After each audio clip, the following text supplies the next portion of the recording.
Bismillahirrahmanirrahim. Assalamualaikum warahmatullahi wabarakatuh. Sahabat Parsa Khalifah rahimakumullah.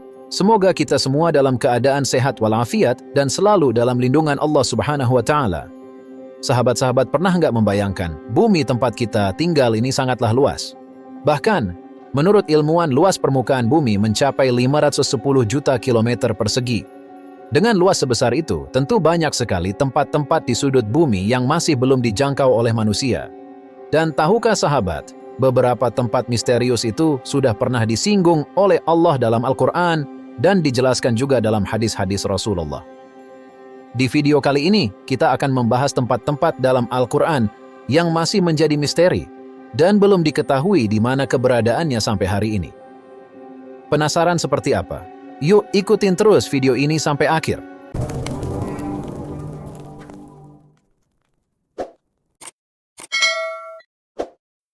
Tempat pertama yang pernah disinggung dalam Al-Quran dan hadis, namun belum pernah diketahui pasti keberadaannya adalah Pulau Dajjal.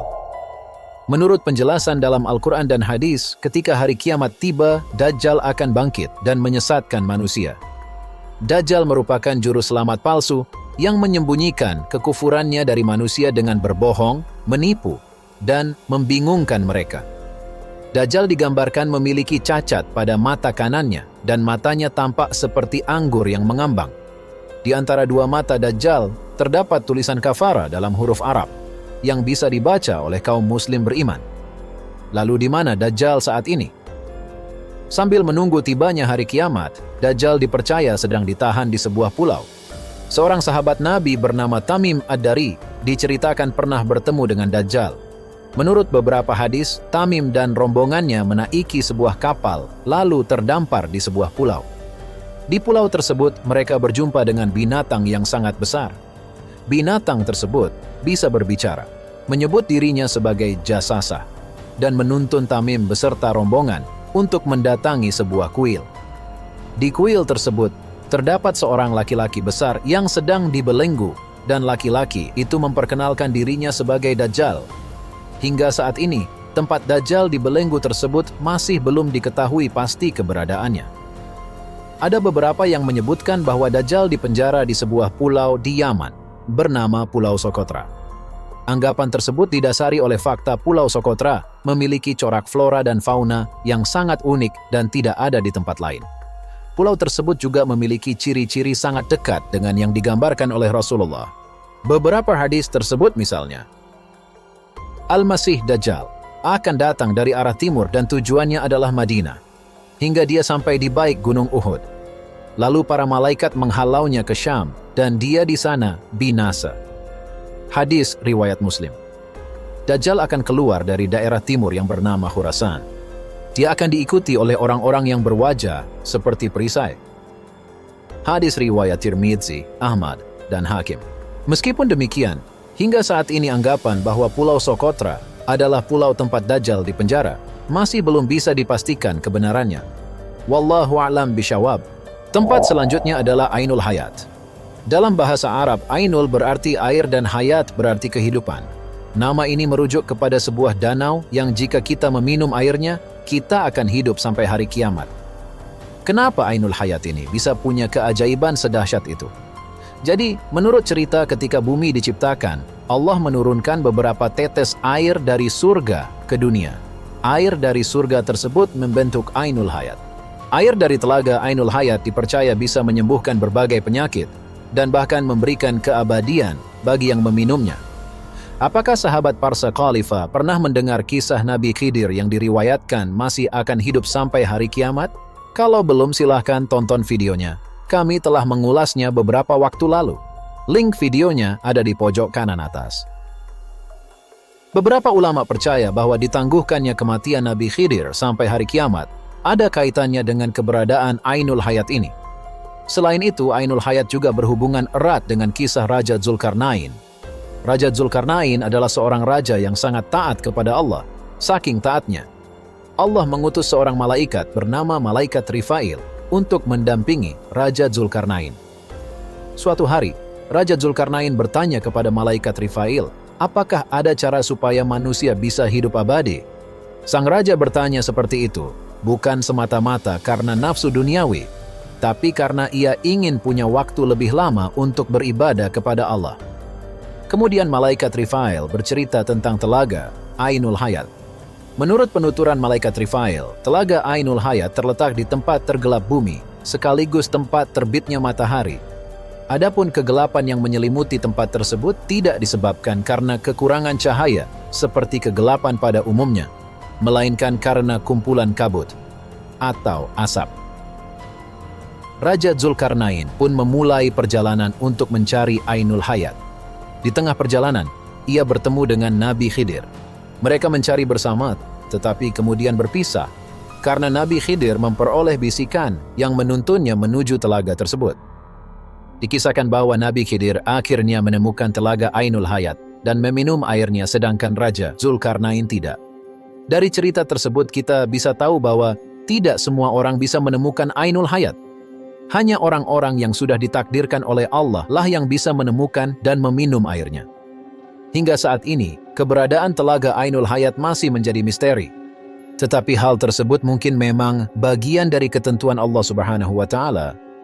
Ainul Hayat sengaja ditempatkan di tempat yang sangat misterius agar tidak semua orang bisa menemukannya. Wallahu a'lam bishawab. Tempat ketiga yang pernah disebutkan dalam Al-Quran dan hadis, tapi keberadaannya masih menjadi misteri sampai sekarang, adalah tembok besi. Dikisahkan bahwa seorang raja yang saleh bernama Raja Zulkarnain melakukan sebuah ekspedisi ke berbagai belahan bumi. Dalam perjalanan tersebut, ia diberi kesempatan oleh Allah untuk menghukum kaum-kaum yang ingkar. Salah satu kaum yang dihukum adalah Ya'juj dan Ma'juj.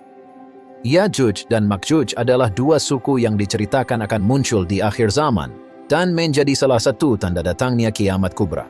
Mereka memiliki kekuatan sebagai penghancur dan perusak kehidupan di bumi.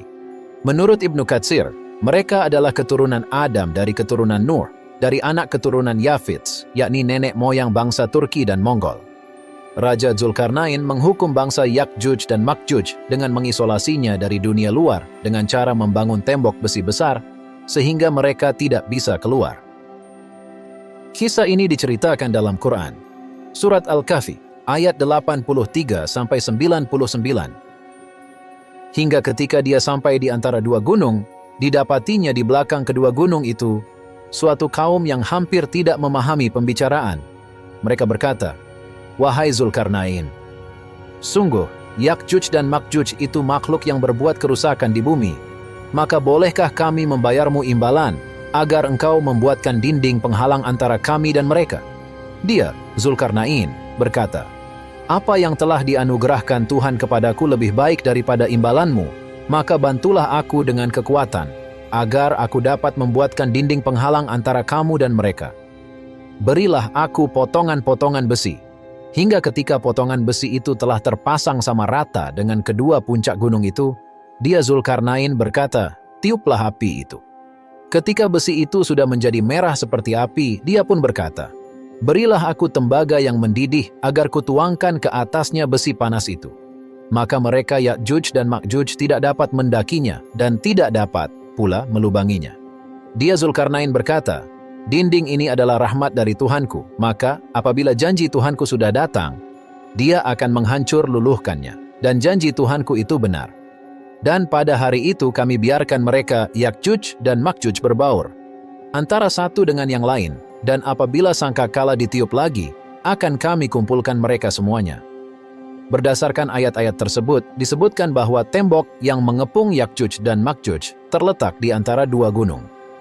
Beberapa orang berspekulasi tembok yang dimaksud adalah tembok besar Cina. Namun, beberapa orang juga menentangnya karena ciri-ciri tembok besar Cina tidak sesuai dengan yang disebutkan dalam surat Al-Kahfi. Hingga saat ini, keberadaan tembok besi yang dibangun oleh Raja Zulkarnain untuk mengepung bangsa Ya'juj dan Ma'juj masih belum diketahui keberadaannya.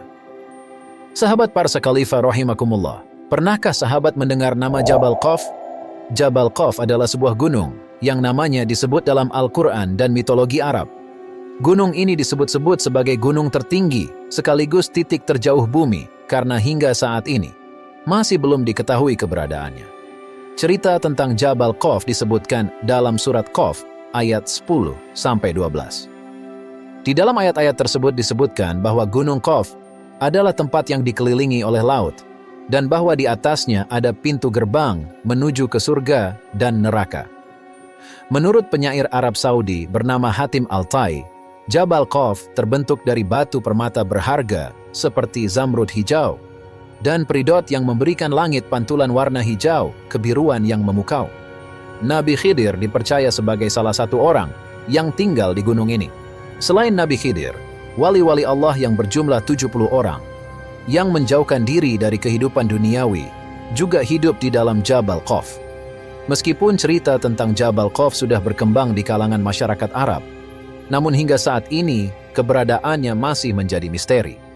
Beberapa orang berpendapat bahwa Jabal Qaf ini berbentuk layaknya gunung, tetapi beberapa yang lain percaya bahwa kata Jabal di sini hanya untuk menunjukkan bahwa tempat ini sangat tinggi. Jadi kira-kira di mana ya letak gunung misterius ini? Tempat misterius kelima yang keberadaannya belum diketahui secara pasti, yaitu istana Nabi Sulaiman. Sahabat-sahabat tentu sudah pernah mendengar cerita tentang Nabi Sulaiman. Nabi Sulaiman adalah salah satu orang paling kaya sepanjang masa. Selain kaya, ia juga memiliki banyak kelebihan yang tidak dimiliki oleh nabi-nabi sebelumnya. Di antara kelebihan Nabi Sulaiman adalah bisa berbicara dengan hewan dan bangsa jin. Di dalam Al-Quran disebutkan bahwa Nabi Sulaiman adalah seorang raja yang memiliki kerajaan sangat luas. Namun hingga hari ini, jejak peninggalan kerajaan Nabi Sulaiman masih belum diketahui. Di dalam sebuah riwayat, dikisahkan bahwa beberapa ciri kerajaan Sulaiman adalah pintu istananya terbuat dari kayu zaitun dan cemara. Lantai-lantainya terbuat dari emas dan bangunannya berwarna-warni. Selain itu, istana Nabi Sulaiman terdiri dari 32 pilar. Beberapa sumber mengatakan bahwa istana Nabi Sulaiman saat ini sudah runtuh. Keruntuhan tersebut bukan disebabkan oleh bencana, tapi diruntuhkan oleh orang-orang Yahudi yang sombong dan angkuh. Anggapan ini sesuai dengan yang termaktub dalam Al-Quran dan telah kami tetapkan terhadap Bani Israel. Dalam kitab itu, sesungguhnya kamu akan membuat kerusakan di muka bumi ini 2 kali, dan pasti kamu akan menyombongkan diri dengan kesombongan yang besar. Beberapa ahli mengatakan bahwa pondasi istana Nabi Sulaiman terletak di Masjid Al-Aqsa. Namun beberapa yang lain juga menyebutkan bahwa istana Nabi Sulaiman terletak di sebelah selatan, The Dome of Rock, tepatnya di masjid yang dibangun oleh Khalifah Al-Walid dari dinasti Umayyah. Namun, hal itu masih hanya sebatas anggapan, kebenarannya masih belum diketahui sampai sekarang. Sahabat parsa yang dimuliakan oleh Allah, itulah beberapa tempat yang pernah disinggung dalam Al-Quran dan hadis, tapi masih belum diketahui secara pasti keberadaannya di mana. Beberapa mungkin memang sengaja tetap disembunyikan oleh Allah dengan tujuan dan maksud tertentu. Terlepas dari benar atau tidaknya tempat-tempat itu, hanya Allah yang tahu. Wallahu a'lam bishawab. Subscribe channel kami, tonton cerita dan kisah menarik lainnya, like dan bagikan kepada teman dan kerabat. Semoga menjadi amal jariah untuk menambah pahala kita dan sekaligus melakukan syiar Islam. Terima kasih. Jazakumullah khairan katsiran.